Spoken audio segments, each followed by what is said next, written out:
Tu t'excuses quand quelqu'un te marche sur les pieds. Tu dis « ça va » alors que t'as envie de hurler. Et tu trouves toujours la meilleure répartie 3 jours plus tard. Bienvenue sur Légitime, le podcast des ex-petites filles sages qui ont été formatées bien trop tôt à sourire, être sages et sauver le monde avant leur premier café. Ici, on démonte les injonctions, on balance des non fermes mais respectueux et on réapprend à prendre sa place. Pas en criant plus fort que tout le monde, juste en arrêtant d'être silencieuse. Moi c'est Clémentine, je suis coach en affirmation de soi et si t'en as marre de te plier en quatre pour mériter 3 mètres de reconnaissance, retrouve-moi chaque semaine dans tes oreilles pour te partager des punchlines, des clés concrètes et des réflexions sans filtre pour t'aider à reprendre ta place. Et promis, je vais te prouver que poser tes limites, ça ne te fera pas perdre ton empathie, ni tous tes amis. Bonne écoute. Je sais pas si t'es déjà passé dans un portique de sécurité à l'aéroport, j'imagine que oui. Et là, t'as oublié une pièce d'1 centime qui était planquée au fond de ta poche, ou tes clés de voiture, etc., peu importe. Et là, ça sonne. Donc, il y a l'alarme, il y a l'agent qui te fait te mettre de côté pour vérifier, pour tâter, te passer la petite machine. Il y a tout le monde qui te regarde un petit peu curieux comme si t'avais, ça y est, tu un couteau caché dans ta chaussure pour une pièce d'1 centime. Bah, en fait, le système nerveux, heu, marche un peu comme ça aussi. Son idée, c'est de checker à l'extérieur ou à l'intérieur de soi s'il y a quelque chose qui va être insécurisant. Parce que je le répète, je pense dans chaque épisode, le cerveau a besoin que tu survives. Pas que tu sois heureux, mais que tu survives. Donc, il faut évidemment un radar pour être capable de capter attention, risque pour ma survie. Et si je parle de ça aujourd'hui, c'est parce que je vois beaucoup de femmes et beaucoup de petites filles sages qui ont justement cette alarme un petit peu permanente, toute la journée. Où toute la journée, il y a l'alarme attention, truc grave, attention, danger, qui bip pour un mail qui va être en attente, pour un moment où tu es juste en train de flâner un petit peu dans ta maison, pour un moment où tu as l'impression que tu ne fais rien. Et ça, c'est quelque chose qui m'a beaucoup interpellée et que je vois du coup beaucoup chez mes coachés, chez des femmes qui, au quotidien, sont incapables de ralentir.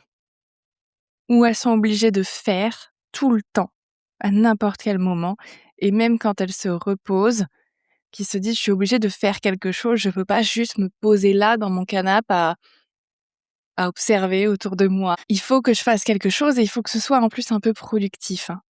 Donc déjà, c'est marrant parce que la définition de qu'est-ce qui est productif ou pas, en fonction de quoi, et cetera, on s'interroge, hein, mais il faut faire quelque chose et tout est dans l'urgence permanente. Tout est dans le «il faut que». Il faut que je fasse quelque chose, il faut que je sois en mouvement. Et j'avais envie de parler de ça dans un épisode parce que je pense que tu te reconnais déjà peut-être dans cette description. Je veux que tu comprennes d'où ça vient et surtout comment on fait pour ralentir dans ces moments-là et surtout ne pas tout arrêter d'un coup. Parce qu'il y a une bonne raison pour laquelle tout arrêter d'un coup, ça marche jamais et ça te met dans un inconfort, voire terrible. Donc on va commencer par la base, hein, concrètement, et ça va potentiellement être inconfortable, mais en même temps, ça voudra dire qu'on aura touché quelque chose. Je sais pas si tu vois cette sensation le dimanche après-midi sans rien de prévu. Genre, il y a vraiment rien. T'as pas ton ménage à faire, c'est déjà fait, t'as pas de mail à finir, t'as pas de message auquel répondre. Et là où on pourrait se dire: «Ah cool, ça va me soulager, je vais pouvoir respirer», bah, en fait, ça te crée une angoisse. Tu commences à tourner en rond et tu finis par trouver un truc, par inventer un truc à faire vite fait. Peut-être ranger enfin ce tiroir à chaussettes où il y a plein de paires solo, où il y a plein de chaussettes solo qui traînent. Depuis 6 mois, ça te dérangeait pas jusque-là, mais tiens, si je rangeais ça maintenant? Ou tiens, si je commençais à préparer Noël alors qu'on est au mois de juillet? Je vois pas où est le problème. Ou alors tu es en train de regarder une série qui est censée te détendre, c'est censé être ton moment à toi et en fait, tu as ton téléphone en main, tu es en train de répondre à des mails, tu es en train de checker ta to-do et il y a ton cerveau qui est déjà en train de calculer: «Merde, qu'est-ce que je vais faire après? Qu'est-ce que je vais faire demain?» et cetera. Et souvent ce truc-là, on se cache derrière le: «Oui, mais je suis productive, j'ai envie de faire des choses productives» ou alors «J'étais motivée à ce moment-là, j'avais plein d'énergie». Sauf que très souvent, c'est pas ça en fait. C'est juste ton système nerveux qui a un besoin, j'ai envie de dire vital, de rester en mouvement. Parce que s'arrêter dans ces moments-là, pour lui, c'est pas synonyme de repos, pour lui, c'est synonyme de danger. Et d'ailleurs, récemment en séance, j'ai une personne qui m'a exactement dit ça. Qui m'a dit: «Mais si je ne fais rien, pour moi, c'est la mort». Et c'est pas genre: «C'est la mort, je m'ennuie». Non, ça venait vraiment des tripes. Pour moi, c'est la mort. C'est l'encéphalogramme là qui fait bip, quoi. Il y a plus personne, c'est fini, quoi, c'est le vide et donc c'est terrifiant. Et du coup, je te pose la question là directement, est-ce que ça t'est déjà arrivé ce truc où t'arrives pas à profiter d'un moment calme parce qu'il y a une petite voix qui te dit: «Mais attends, non, non, il y a quelque chose à faire, il faut qu'on fasse quelque chose». Et si c'est le cas, déjà, je voudrais te rassurer, je voudrais que tu ne te culpabilises pas, que tu ne commences pas à te flageller sur la place publique. C'est pas un problème, d'en faire trop, c'est pas toi qui es une maniaque, du faire ou quoi que ce soit, c'est pas un problème de discipline, c'est pas que tu as trop d'énergie ou juste que tu es, psychorigide ou que sais-je. Mais en gros, ton système nerveux, il a plusieurs modes. Il a un mode où on va dire, c'est pas que tout va bien, mais un mode où une fenêtre de tolérance dans laquelle je peux tolérer l'inconfort, je peux être aussi très, très bien, hein, calme, apaisé, mais ça peut être aussi: «Je suis pas très confort, mais c'est OK.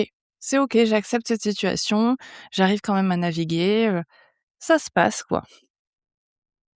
Donc en soi, un mode où t'arrives à te poser, t'arrives à digérer, t'arrives à souffler quand même. Voilà, la vie suit son cours et malgré les inconforts, tu «gères» entre guillemets. Et il a 2 autres modes, mais là, j'ai envie qu'on se concentre sur le mode alerte, le mode, sympathique, le mode activation. Et là, pour signaler justement, bah, attention, il y a un danger, il va falloir faire quelque chose.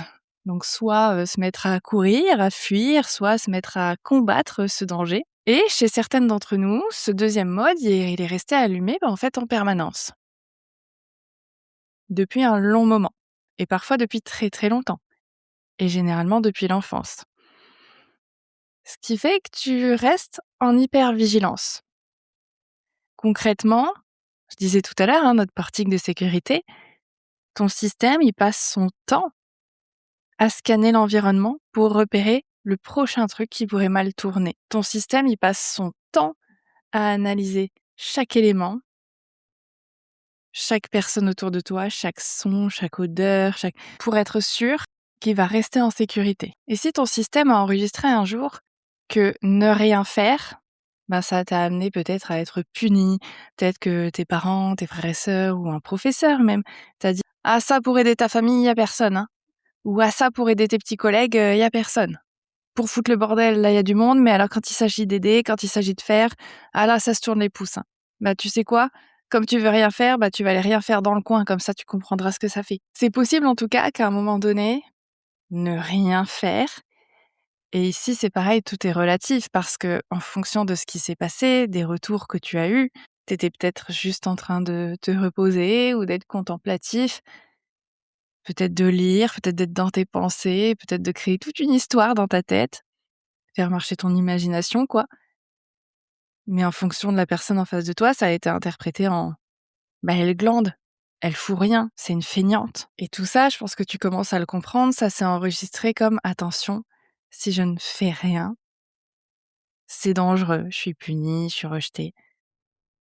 Donc ton système, il l'a intégré comme ne rien faire égale danger, qui fait que être toujours dans l'action, dans le faire, dans avancer, c'est quelque chose qui vient calmer un petit peu cette alerte générale. Si je fais quelque chose, si je suis dans le contrôle, dans la maîtrise, ça me rassure. On peut pas dire forcément que ça t'apaise, parce qu'il y a un stress un peu général, hein. Si l'alarme est constante, le stress est quand même là et c'est possible que tu sois un peu contracté dans le corps, dans la mâchoire, que tu aies le plexus un peu qui soit serré. Mais ça vient quand même avoir un côté rassurant parce que, ben, tu es dans le contrôle, tu gères et tu ne laisses pas place au rien qui paraît beaucoup plus dangereux que d'être un petit peu crispé dans la mâchoire. Donc tant que tu bouges, t'as l'impression de garder le contrôle. À l'inverse, si tu t'arrêtes, si t'es pas vraiment dans une action, je dirais, souvent j'entends ça chez mes coachés, une action concrète, ça t'enlève ce contrôle. D'un coup, ça te déstabilise. D'un coup, on est un petit peu dans le vide, on sait pas ce qui se passe, il y a rien sur lequel se raccrocher. Et pour le système, là, c'est alerte. Encore plus. Alerte vigilance. Et c'est ça qui fait que tu peux te sentir très, très inconfortable quand tu ne fais rien. Quand d'un coup, tu te retrouves là, dans le silence, posé dans ton canapé, où au départ, t'étais là genre « Allez, je vais me poser, ça va me faire du bien ». Et où 2 secondes après, c'est un peu panique à bord, genre « Non, non, non, non, non, mais il faut que je fasse quelque chose. Non, non, je vais faire quelque chose, c'est bien. Je vais refaire le ménage, je suis sûre que j'ai oublié des poussières ». Donc vraiment, si tu réagis comme ça, c'est pas que tu as un problème, c'est au contraire que tu as un système nerveux qui fonctionne très, très bien et qui t'a dit: «Bah, si je ne fais rien, c'est dangereux pour moi. À un moment donné de ma vie, ça a été dangereux, donc maintenant je me protège et je fais, je fais, je fais, je fais, je fais». Oui, peut-être que sur du long terme, ça va m'épuiser, mais pour l'instant, ça me protège. Quotidiennement, ça me protège. Et c'est vrai que c'est assez piégeux parce qu'en soi, on a plein de mécanismes de protection dans notre vie, ça, c'est pas un sujet, mais il y en a qui sont plus ou moins présents que d'autres. Mais là, comme il y a une vraie question de faire, d'être dans l'action, dans le mouvement, c'est épuisant parce que c'est tous les jours. Dès que tu te réveilles, il faut que tu te mettes à l'action.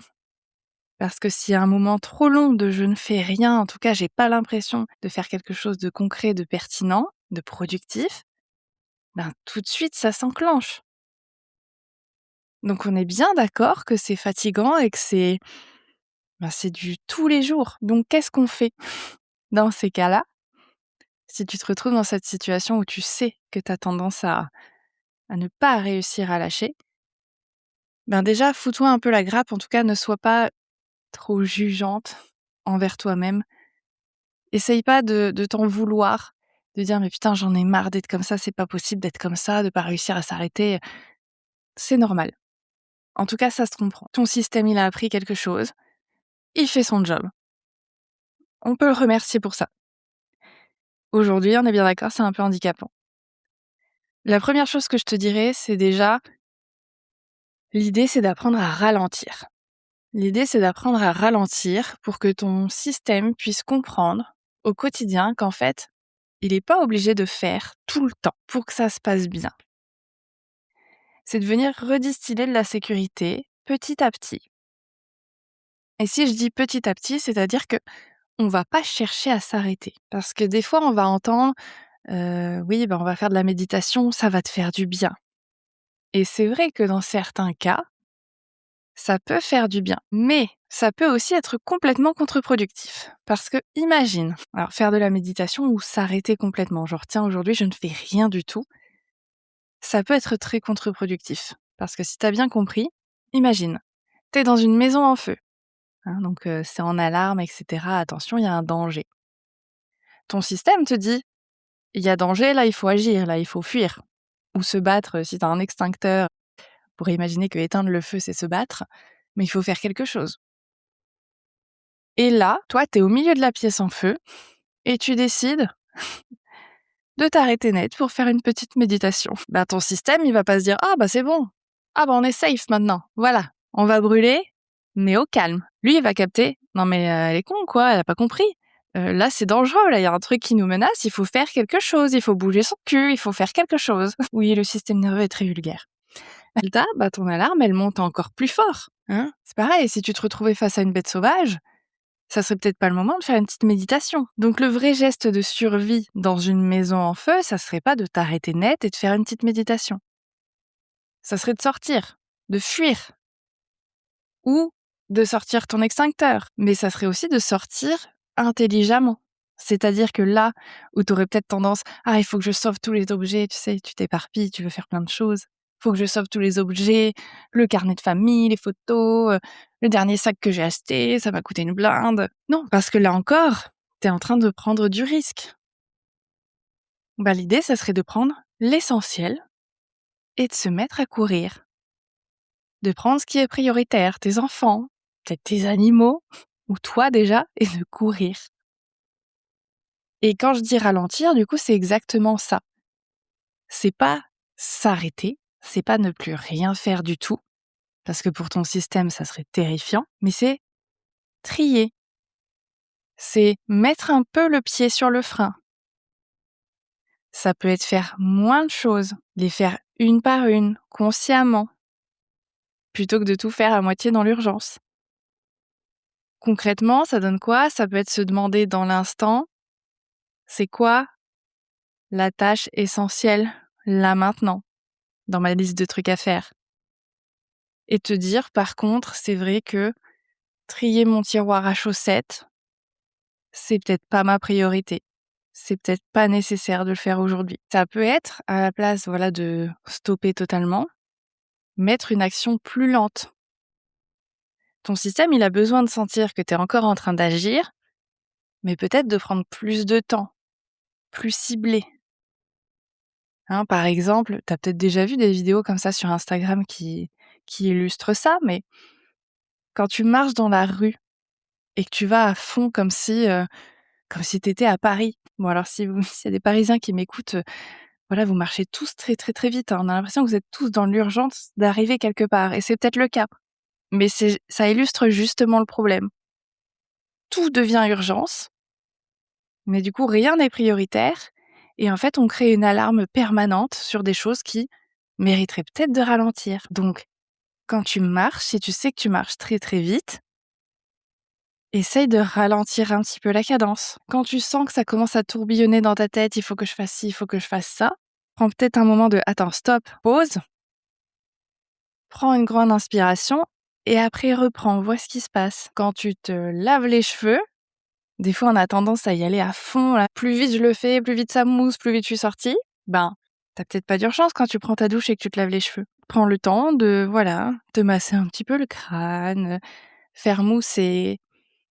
Prends ce temps-là, ralentis. Au lieu d'être à 100 km/h, essaye d'être à ne serait-ce que 80 pour commencer. Peut-être que quand tu fais la cuisine, au lieu d'être par monts et par vaux, concentre-toi, t'es en train de couper tes légumes, bah prends le temps de couper ton légume. Et je sais que ça peut paraître un petit peu con, un petit peu bateau, et c'est vrai que ça l'est.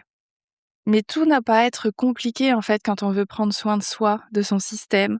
Et je rajouterai 2 choses, ce que tu peux faire aussi, c'est de demander de l'aide, d'essayer de déléguer certaines choses qui en soi n'ont pas à être réalisées par toi ou pas tout de suite, pas maintenant. Et je te préciserai que bien sûr que ça va être inconfortable de ralentir. Bien sûr que ça va être inconfortable, puisque tu as toujours été dans l'urgence.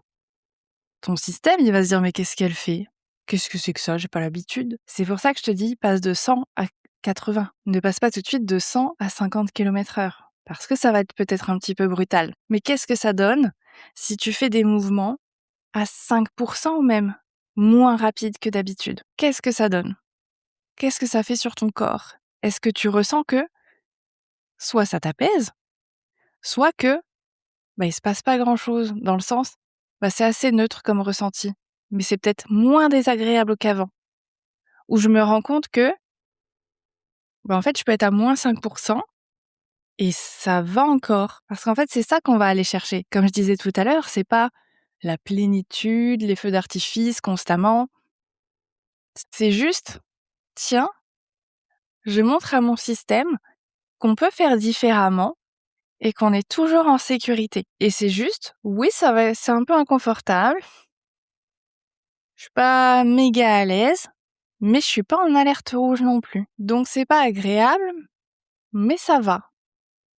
J'y arrive. J'arrive à gérer ce taux de contraintes. Et c'est ça qu'on va chercher de plus en plus. Pour que le système comprenne, et qu'il comprenne qu'il n'a pas à être constamment dans l'urgence, à biper, dans le faire, pour être en sécurité. Et donc la dernière chose à laquelle tu peux faire attention, justement, c'est repérer ce moment précis où ton alarme, elle sonne. À quel moment je sens que mon système est en train de m'alerter que je ne fais rien, entre guillemets, et qu'il est pas à l'aise? À quel moment ça se déclenche? Et derrière, prendre ce recul de se dire: «OK, j'ai capté. J'ai capté que tu essaies de me protéger. OK, je vais faire. Mais je vais faire mieux, je vais faire moins et plus lentement». Donc la question à te poser, en fait, c'est, dans ces moments-là, OK, comment je peux ralentir à ne serait-ce que moins 5% l'activité que je suis en train de faire et voir ce que ça donne. Donc la prochaine fois, je t'invite vraiment, quand tu sens cette urgence monter, quand tu sens ce malaise monter, et déjà repérer un petit peu ce qui se passe dans ton corps. Ça sera d'ailleurs le sujet du prochain épisode. Te demander qu'est-ce que tu peux vraiment lâcher. Qu'est-ce qui en soi n'a pas lieu d'être. Qu'est-ce qui en soi n'est pas utile. Qu'est-ce qui en soi peut être lâché sans que ça te mette dans un inconfort submergent. Et qu'est-ce que tu gardes mais que tu ralentis. Et je le répète, oui, ça va être inconfortable au début. C'est normal. C'est pas parce que c'est inconfortable que t'es dans la mauvaise direction. Il faut ajuster uniquement si tu sens que là, ça te submerge. C'est vraiment à ça qu'il faut faire attention. Mais sinon, ralentir, c'est pas une faiblesse. C'est pas un manque d'ambition, c'est pas un manque de détermination, c'est même pas un manque de motivation.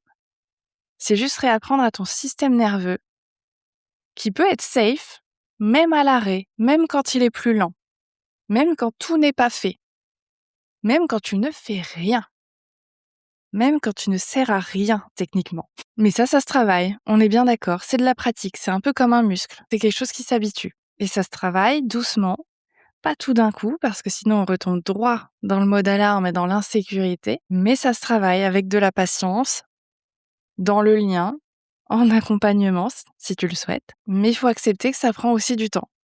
Et je sais que ça paraît assez paradoxal ou en tout cas assez contraignant quand on est quelqu'un qui est très dans l'urgence. On a envie que ça se fasse, on a envie que ça arrive vite. Mais si tu veux que ça aille vite, il faudra apprendre à ralentir. C'est chelou, on est bien d'accord, et pourtant, c'est la clé du succès. En tout cas, si ce sujet résonne fort chez toi, si tu sens que t'es de celles qui n'arrivent jamais vraiment à s'arrêter et pour qui le faire est un étendard, on peut en parler ensemble, soit en appel découverte, soit via Instagram, t'as toutes les infos en description. Et sinon, on se retrouve la semaine prochaine pour parler justement des ressentis. Et je sais que c'est un vaste sujet aussi pour beaucoup d'entre vous. Merci beaucoup d'avoir écouté cet épisode et s'il t'a aidé, s'il t'a intrigué, si tu te poses des questions, je suis curieuse, viens me le dire sur Instagram. Promis, je mords pas et c'est toujours un régal d'échanger avec vous. Et si tu veux soutenir le podcast, m'envoyer du love ou aider d'autres petites filles sages qui en ont marre de passer leur temps à sauver le monde, tu peux laisser un avis et des étoiles sur Apple Podcasts et Spotify, ça me fera très plaisir et puis ça aidera Légitime à se faire connaître et aller encore plus loin. Encore une fois, merci pour ta confiance, je te dis à la semaine prochaine. Et n'oublie pas, prendre sa place, c'est pas crier plus fort que tout le monde, c'est juste arrêter d'être silencieuse.